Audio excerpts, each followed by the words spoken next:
Poteva essere una tragedia, quella che si è verificata ieri in pieno centro città ad Agrigento. Un incendio è divampato nel tardo pomeriggio presso il noto palazzo conosciuto come Standa, allorquando per vie sconosciute ancora, ma probabilmente un cortocircuito dovuto a un sovraccarico di tensione che tra un condizionatore d'aria, un televisore e un ventilatore presenti nell'appartamento hanno fatto in modo che nell'abitazione di un'anziana signora facente parte di una famiglia agrigentina ben conosciuta ha innescato un probabile cortocircuito. Da lì l'inizio dell'incendio. L'appartamento, ubicato all'ultimo piano di via Gioieni, un attico, presentava diverse infrastrutture in legno, pertanto è stato veloce per le fiamme il loro propagarsi.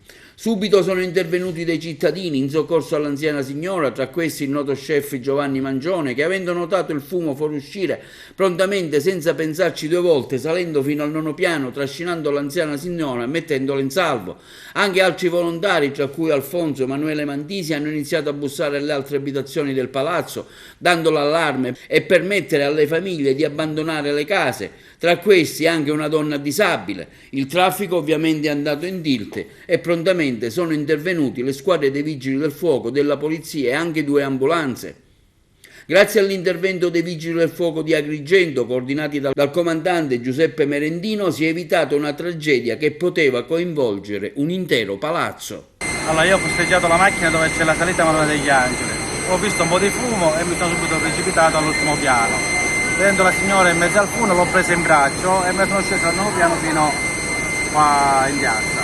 Ma ti senti un eroe? No, mi sento un dovere cittadino, perché penso che come l'ho fatto l'avrebbero fatto chiunque. Il fisico è una cosa normale, però sono contento che la signora sta benissimo. Comandante, un attimo, allora voi siete intervenuti immediatamente, avete evitato una tragedia, un palazzo con tante famiglie, fortunatamente l'incendio è stato circoscritto. Ecco, se brevemente ci può raccontare un po' come sono andate le cose. Sì, per fortuna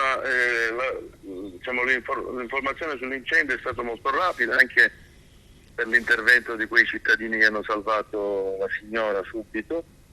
Il personale è intervenuto in forza, avevamo tra l'altro delle squadre aggiuntive per il periodo di emergenza legato agli incendi di vegetazione. Siamo riusciti a superare qualche problema tecnico, tramite la tromba delle scale abbiamo salito su la manichetta per portare l'acqua sull'incendio e il personale rapidamente è riuscito a spegnere l'incendio prima che i danni agli altri appartamenti fossero evidenti. Chiaramente l'appartamento dove c'è stato l'incendio è risultato completamente distrutto, ci sono da fare le verifiche tecniche nel solaio di copertura di quell'appartamento nel pavimento e quindi i 2 appartamenti, quello sopra e quello sotto, sono stati per ora inibiti, ma ritengo che si possano poi recuperare con degli interventi abbastanza limitati da un punto di vista edilizio.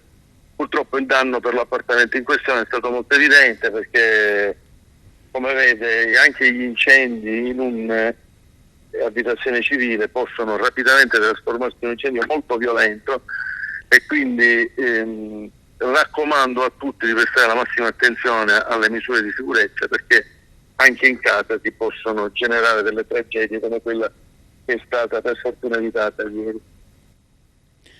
Comandante, approfitto perché la Protezione Civile ha diramato una ordinanza dove questo fine settimana sono previste temperature altissime. Ecco, voi siete già allertati, credo, no?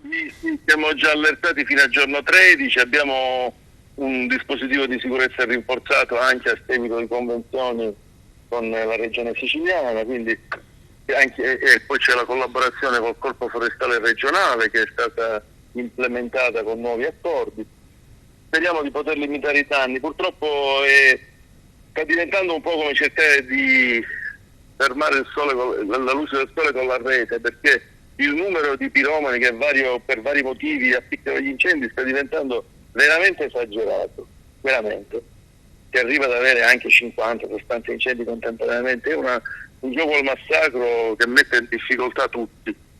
Speriamo che anche con l'impegno sicuramente delle forze dell'ordine, ma dei cittadini, di chi ha a cuore il proprio territorio e il proprio ambiente, si possano ridurre questi fenomeni.